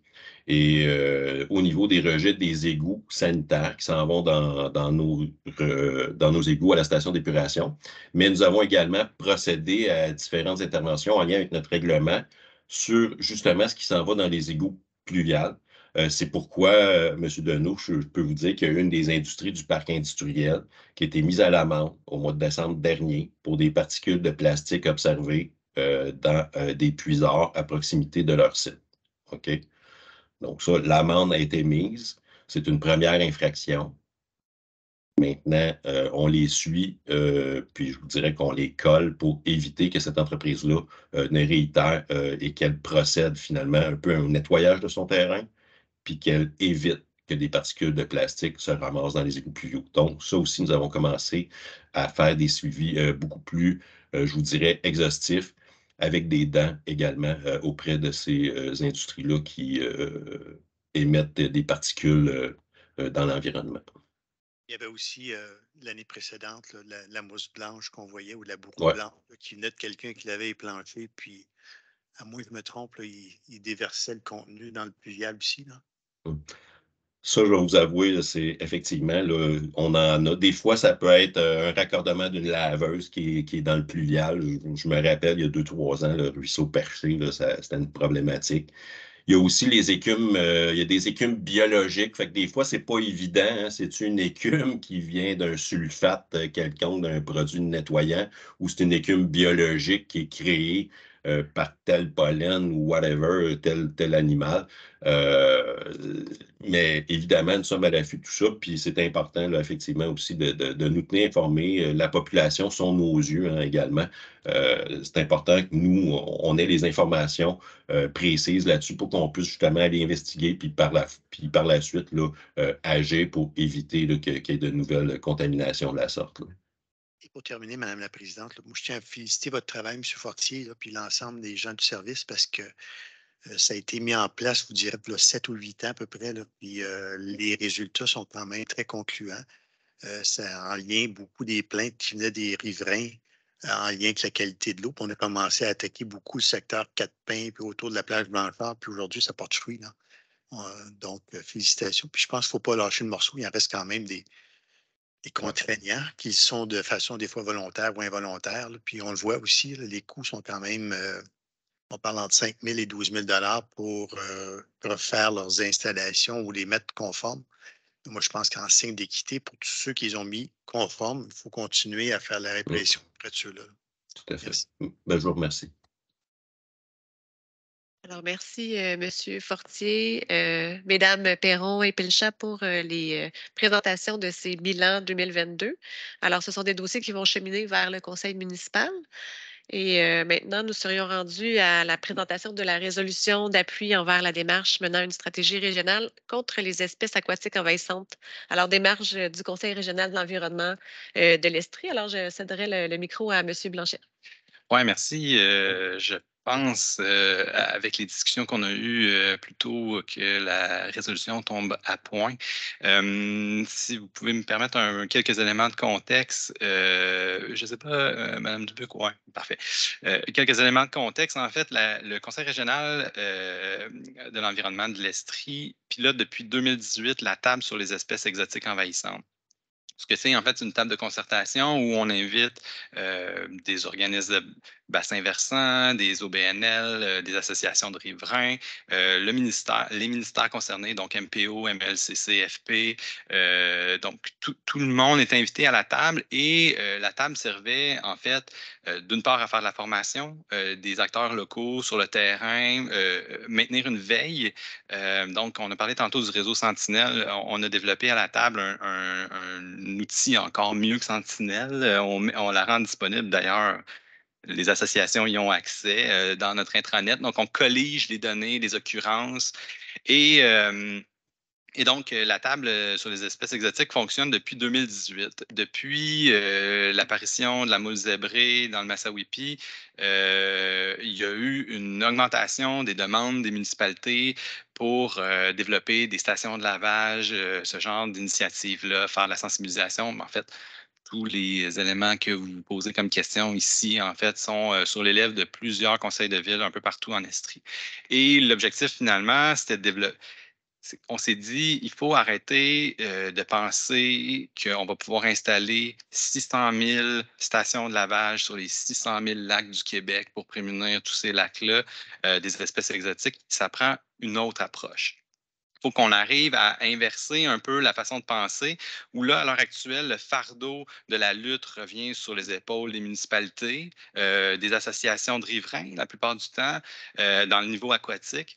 Et donc, d'essayer de trouver une autre solution pour envisager le problème de manière plus globale, puis d'avoir une stratégie qui est beaucoup plus concertée, plutôt que tout le monde soit chacun dans leur coin, ne savent pas trop ce qui se passe. Fait que l'objectif, c'était donc d'arriver avec une stratégie. Vous pouvez passer à la slide suivante. Je ne sais pas qui a le contrôle de mon PowerPoint. Donc, on a réussi à convaincre le MPO de nous financer jusqu'en mars 2024 pour essayer de mettre en place une stratégie régionale. on a un mandat donc, du ministère des Pêches et Océans, c'est-à-dire qu'on va s'attaquer seulement aux espèces aquatiques. On peut continuer. L'approche, en fait, qu'on veut développer, c'est d'abord essayer d'avoir une vision de la vulnérabilité régionale. On veut savoir qu'est-ce qui se passe. En 2 ans, là, on a d'abord une démarche qui veut essayer de déterminer c'est quoi les espèces présentes, c'est quoi les critères de vulnérabilité. Est-ce qu'il y a des secteurs de l'Estrie qui sont plus vulnérables que d'autres? Donc, on va essayer de faire ça en 2 ans. Un gros défi. Je porte un papier. On a malgré tout beaucoup d'appui dans tout ça. Le ministère des Pêches et Océans et le ministère de l'Environnement du Québec ont formé un comité consultatif sur les espèces aquatiques envahissantes via Stratégie Saint-Laurent, qui est un organisme qui s'occupe du Saint-Laurent et où finalement le fédéral et le provincial ont réussi à trouver une place pour se parler sur les espèces aquatiques envahissantes. Oui, effectivement, c'est tout un défi, une surprise d'ailleurs. Mais donc, ce comité-là a un mandat national d'essayer de veiller à trouver une façon de gérer les espèces aquatiques envahissantes. Donc, on travaille avec eux. On est en quelque sorte le bras exécutif de ce comité-là, en tout cas en Estrie, pour les 2 prochaines années, grâce au financement qu'on a eu. C'est un projet aussi qui est fait en collaboration avec 4 autres CRE et le Réseau national des conseils régionaux de l'environnement du Québec. Je vais me garder d'expliquer tout ça parce qu'il y a une annonce qui s'en vient là-dessus très bientôt, mais c'est un projet d'envergure nationale. Et l'Estrie, de par la position qu'on a grâce à la table sur les espèces exotiques envahissantes, on va servir de projet pilote à l'intérieur de cette enveloppe nationale. Les crues étaient mûres en Estrie. Étrangement, là, il y a beaucoup d'associations de riverains qui travaillent sans relâche sur leur lac. Les OBV sont très impliqués. Les municipalités ont beaucoup de demandes. Il y avait une certaine maturité du milieu et c'est pour cette raison-là qu'on pense qu'on est capable de franchir le pas et d'aller attacher quelque chose d'un peu plus concerté, un peu plus régional, un peu plus structurant que des simples projets à la pièce. Plus spécifiquement, la prochaine slide, ce qu'on veut faire, je vous en ai parlé un petit peu. D'abord, une analyse de risque. On a commencé déjà cette analyse de risque-là avec les données qu'on avait déjà à la table. On collabore avec le ministère de la Faune, le MELCCFP pour les acronymes, pour les données que le ministère possède, notamment les taux de calcium, oxygène dissous, tout ce que vous avez mesuré. Donc, le COGESAF collabore déjà. On a, dans le fond, les données de toutes les organisations qui siègent à la table, on les avait déjà. Le CRE des Laurentides travaille à répertorier l'ensemble des stations de lavage au Québec. Donc, on les intègre à l'intérieur de ça, les mises à l'eau, le nombre de kilomètres de chemin autour des lacs. On est en train vraiment de travailler à analyser les risques en région. La première étape, c'est d'abord d'avoir une idée de qu'est-ce qui se passe sur le territoire. Y a-t-il des endroits qui sont plus sécuritaires que d'autres? Pour éviter d'avoir des stations de lavage sur tous les lacs de l'Estrie. C'est ça. Parce que c'est beau avoir des stations de lavage. On sait comment ça prend d'Emplois-Été Canada pour opérer une station de lavage. C'est pas opéré tout le temps. Les stations de lavage qui sont en libre-service, c'est pas particulièrement fiable. On peut-tu penser autrement? C'est un peu ça l'objectif de la réflexion qu'on met en marche. Faut bien comprendre, le Conseil régional, c'est un organisme de concertation en environnement. On n'est pas ici pour vous dire, c'est ça la stratégie.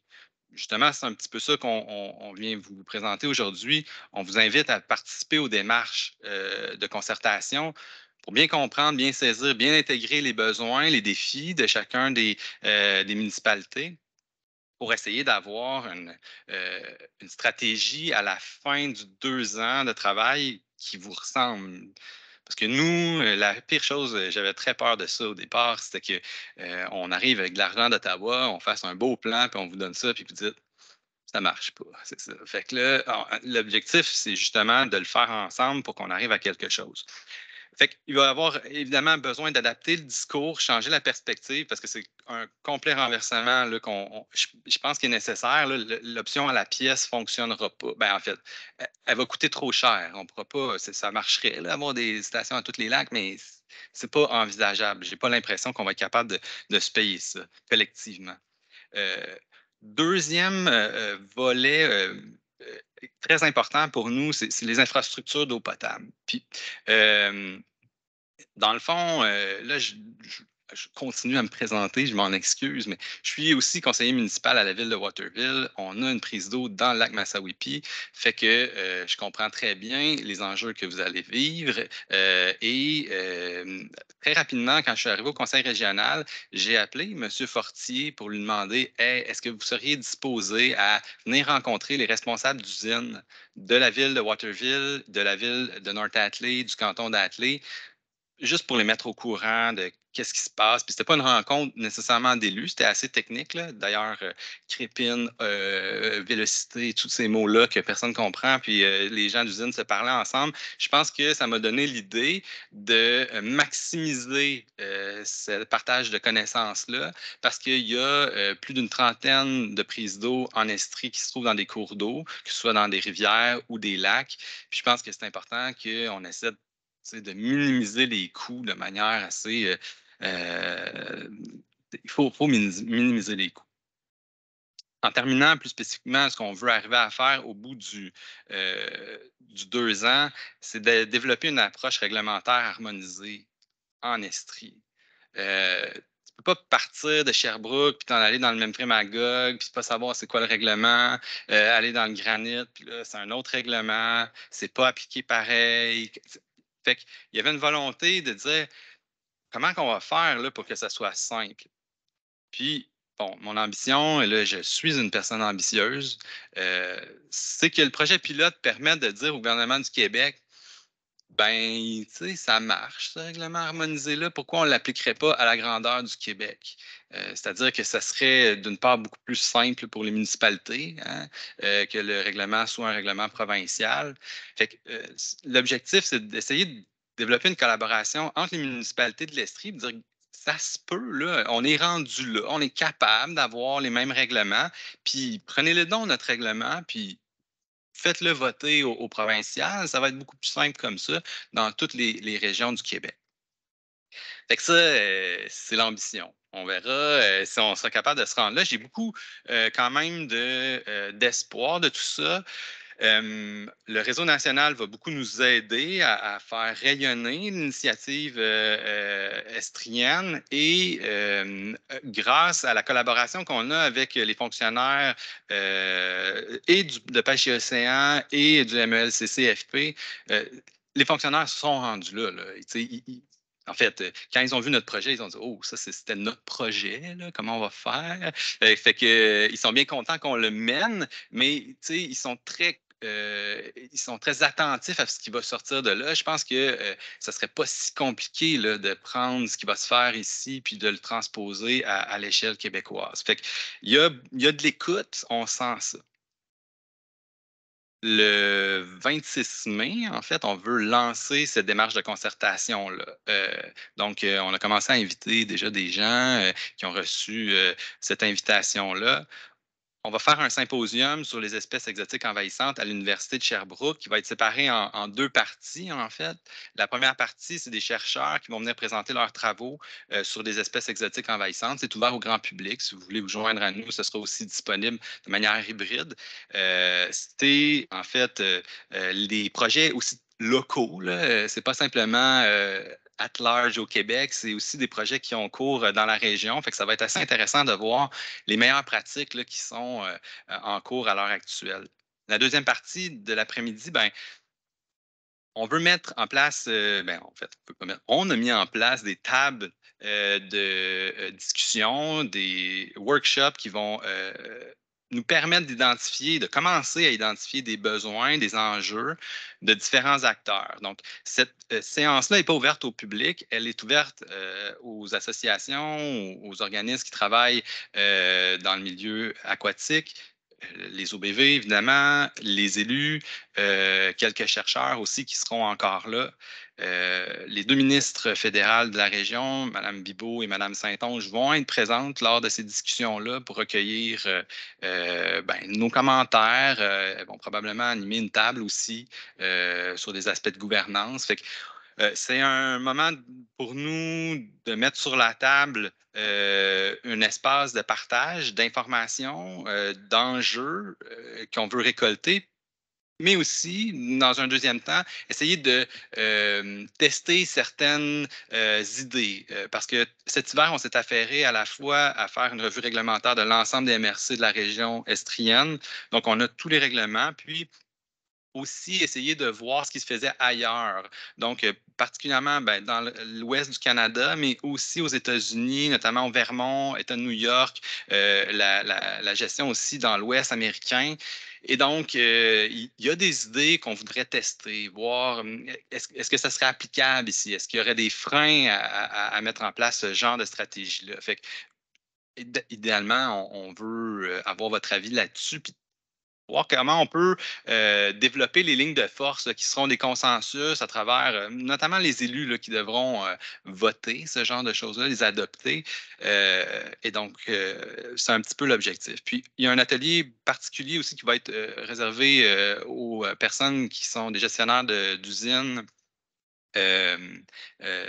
Les DG des petites municipalités qui ont des usines de filtration d'eau qui seraient à risque. Là. On a invité, justement, je vous en parlais tantôt, le responsable de la ville de Kingston en Ontario à faire une présentation, en fait, en privé, là, parce que on se comprend bien, il y a des choses qu'on n'a pas parler en public là, dans ce genre de choses-là. Et donc, pour permettre la plus grande liberté, permettre aussi à des gens qui n'ont pas d'idée de c'est quoi les enjeux, de ne pas avoir l'air fou en public, de poser des questions dans toute intimité, on organise donc cette période, cet atelier de travail-là.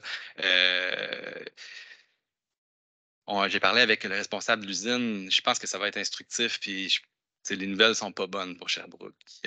Les nouvelles ne sont pas bonnes. C'est-à-dire que ça va coûter de l'argent d'adapter des infrastructures. D'un point de vue budgétaire, ce n'est pas une bonne nouvelle. C'est pas perdu. Là. Vous n'êtes pas la seule municipalité à avoir des mousses-abris dans votre usine de filtration. Il y en a partout en Amérique du Nord. Fait que, effectivement, plus on le prend tôt, moins les coûts sont élevés et effectivement, les coûts diminuent dans le temps aussi. Au départ, c'est fulgurant, puis ça se stabilise avec le temps.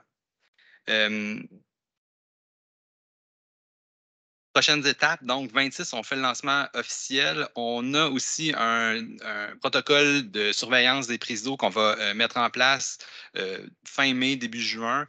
Qu'est-ce que c'est en fait? C'est des substrats. On a contacté toutes les municipalités qui ont des prises d'eau dans des cours d'eau. On va installer des substrats avec des bouées, des thermomètres pour ramasser des données, quelques petites données biologiques qu'on va ramasser aussi au passage. L'objectif, c'est d'amener l'attention de tout le monde sur l'idée qu'il y a une vulnérabilité et qu'il faut s'en occuper, mais aussi d'avoir un suivi, parce que quand on le prend rapidement, c'est beaucoup plus simple et beaucoup moins coûteux à gérer que quand on a la surprise de « merde, l'usine est bloquée parce que le tuyau est complètement bouché ». L'autre élément, et d'ailleurs, je remercie les gens de la ville qui ont donné leur appui là-dessus, peut-être vous en informe, on veut mettre en place une étude sur le déplacement des embarcations parce que notre analyse de risque du côté biologique, il y a des trous, là, il nous manque des données, mais le plus grand vecteur de transport, c'est les embarcations. Puis pour ça, le vide, il est entier. Là. Il n'y a aucune donnée là-dessus. Il y a certaines associations, je ne sais pas si vous avez fait ça chez vous, mais il y a certaines associations qui ont fait quelques petits sondages, mais ça a été fait de manière dispersé sans jamais avoir un regard global, puis les données ne sont pas nécessairement disponibles. Donc, ce qu'on veut faire, c'est mettre en place un sondage. En gros, c'est un code QR. Là. On va imprimer un code QR. On va, à la mise à l'eau, scanner notre code QR, mettre notre numéro d'embarcation, puis répondre à une ou deux questions. Il n'y a pas d'enjeu de vie privée, tout ça. On fait une vérification pour que ce soit très anonyme. L'objectif de ça, c'est d'avoir au moins quelques données sur le déplacement des embarcations en estrie, parce que finalement, l'analyse de vulnérabilité, elle va toujours être incomplète si on n'a pas ces données-là.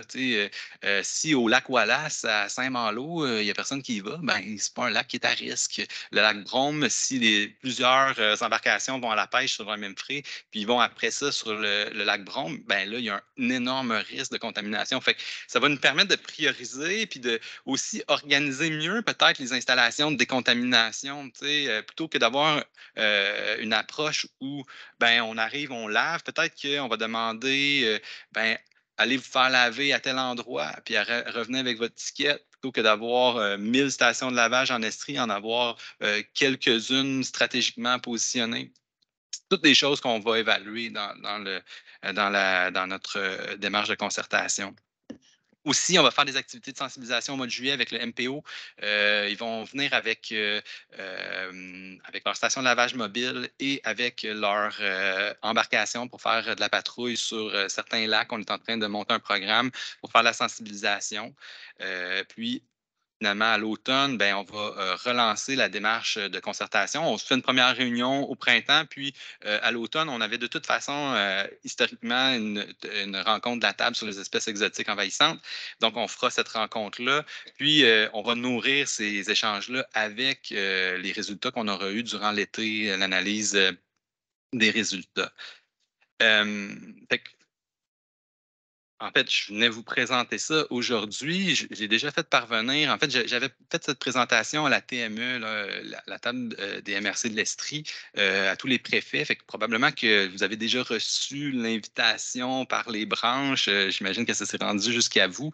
Dans le fond, simplement quelques petites demandes, là. À Sherbrooke, on est déjà bien parti. Vos équipes ont déjà dit qu'elles allaient appuyer l'idée du code QR. Fait que l'idée, ça va être volontaire. Fait que c'est clair que ça ne sera pas parfait, là. On n'a pas la prétention qu'on va avoir toutes les données la première année. Ce qu'il faut comprendre, c'est que dans certaines régions aux États-Unis, les déplacements des embarcations sont mesurés partout. Là, on le sait, où est-ce que les gens se promènent au Royaume de la Liberté, là, où les gens ne veulent pas donner leur nom mais pour ne pas se faire contrôler par le gouvernement. Mais on est capable de savoir un tel est parti du Nevada, puis il s'en va à l'État de Washington, il est allé dans un lac contaminé, surveillez-le. Ben, C'est une super de belle démarche. Il va falloir qu'on accélère un peu. Fait que Fait que l'étude des déplacements, vous l'assumez déjà. Collaborez dans la démarche de concertation. Fait que vos équipes y sont déjà. Ça serait intéressant que les élus y soient. Puis, je pense que la ville de Sherbrooke a une grande place et peut assumer un grand leadership politique sur cette démarche-là. C'est ce que je vous demande, en fait. Vous êtes une grande ville, vous avez des problèmes réels sur les espèces exotiques envahissantes. Ça serait intéressant, fondamental pour la région que la ville de Sherbrooke prenne part à tout ça. Puis, bien évidemment, ben, adopter la résolution d'appui. Les conseils de ville parlent par résolution. Donc, on vous envoie une résolution qui appuie la démarche.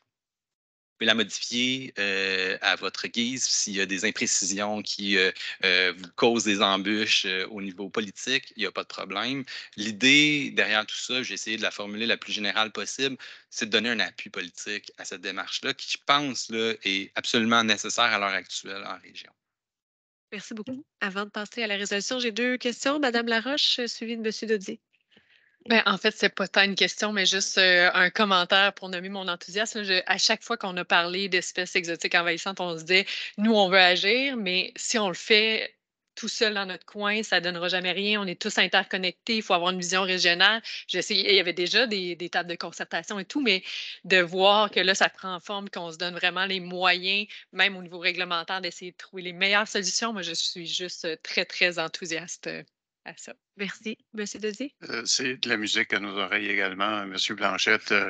On a également une table de concertation où c'est un des sujets qu'on regarde parce qu'on a 2 MRC, 3 municipalités juste autour du lac. Juste gérer ça, c'est déjà un défi. Donc, une approche régionale, c'est clair que ça va nous aider.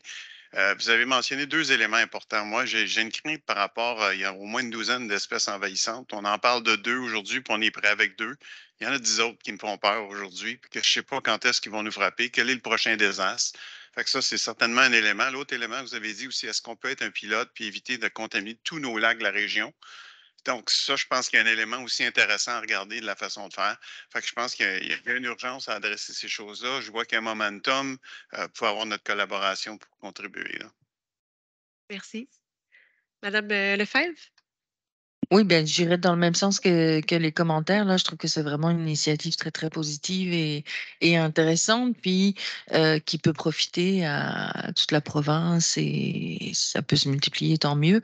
Donc, je trouve que c'est vraiment intéressant qu'on s'implique là-dedans. Là. Donc, merci beaucoup. Merci. Monsieur Dedeau? Mais, quand vous parlez de rôle de leadership, qu'une ville comme Sherbrooke, je pense que c'est une belle opportunité. On l'a déjà fait dans le passé, entre autres avec l'adoption sous la politique, la pollution lumineuse. Je pense que ça a été porteur à travers la province. Donc, je pense arriver avec un projet de ce genre, porté par une ville, la 6e en importance au Québec, ce serait un geste concret et qui nous touche directement. Donc, je suis plus favorable. Vous avez mentionné Merci. également un élément important. Je pense qu'il faut arrêter de penser qu'on va avoir une station de lavage à Sac-Descente en bateau. Ça ne sera pas possible. Là. Oui, très bon Fait point. qu'il y a vraiment une réflexion régionale à faire sur la façon de travailler, Oui, effectivement. je suis tout à fait d'accord. On va embarquer dans cet élan que vous nous apportez. Alors, on va lire la résolution. Donc, je vais lire rapidement la résolution que vous n'avez pas eue, mais qui représente ce que M. Philippe David Blanchette vient de nommer. Donc, résolution d'appui envers la démarche menant une stratégie régionale contre les espèces aquatiques envahissantes du CRE, considérant que la prolifération des espèces exotiques envahissantes cause d'importants impacts environnementaux, socio-économiques sur le territoire de l'Estrie, considérant que de nombreux organismes présents sur le terrain expriment différents besoins pour prévenir et lutter contre les espèces exotiques envahissantes, considérant que la multiplication des projets isolés sur l'ensemble du territoire ne permet pas de développer une vision globale qui permettrait de rationaliser les coûts des infrastructures, de mutualiser les actions, d'harmoniser les pratiques et règlements de manière à rendre plus efficace la prévention contre les espèces aquatiques envahissantes, considérant que le CRE pilote la table estrienne sur les espèces exotiques envahissantes qui sert d'instance de concertation, et ce depuis 2018.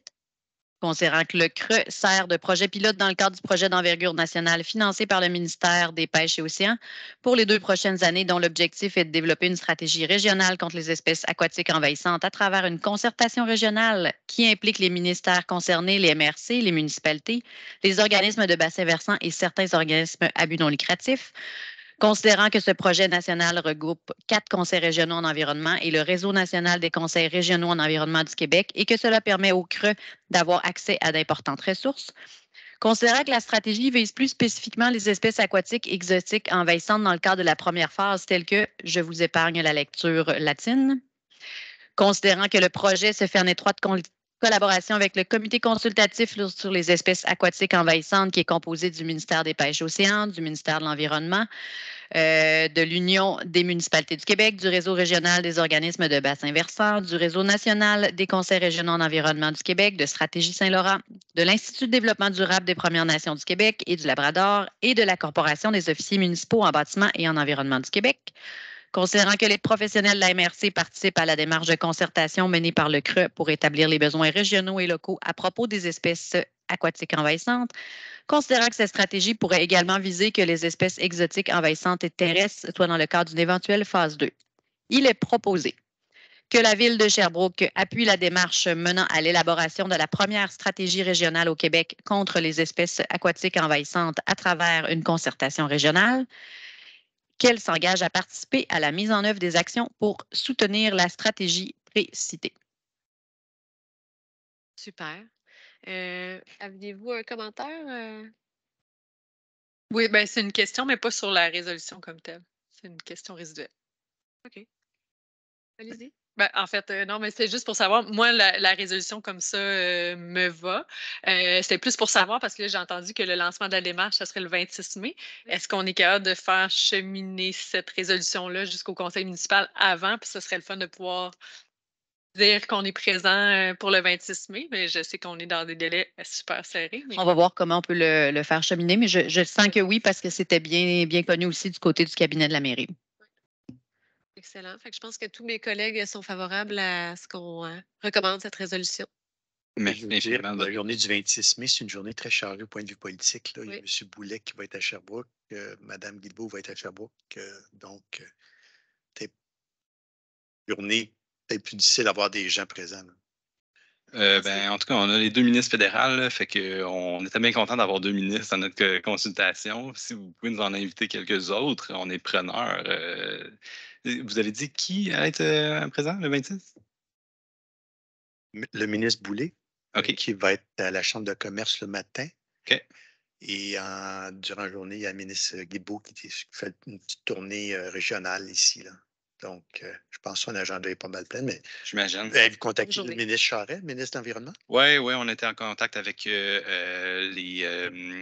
son attaché politique. Il faut comprendre qu'il y a aussi un autre événement au mois de juin, le Forum sur les lacs qui se tient dans les Laurentides et là où le ministre va être là, le ministre Charette. Donc, on essaie de se splitter les ministres, si on est. Super. Alors, la commission va recommander cette résolution, puis elle va cheminer vers le conseil municipal. Puis nous, on va prendre une pause de 10 minutes et on vous revient tout de suite après. Merci beaucoup à tous nos invités et nos présentations. Merci beaucoup.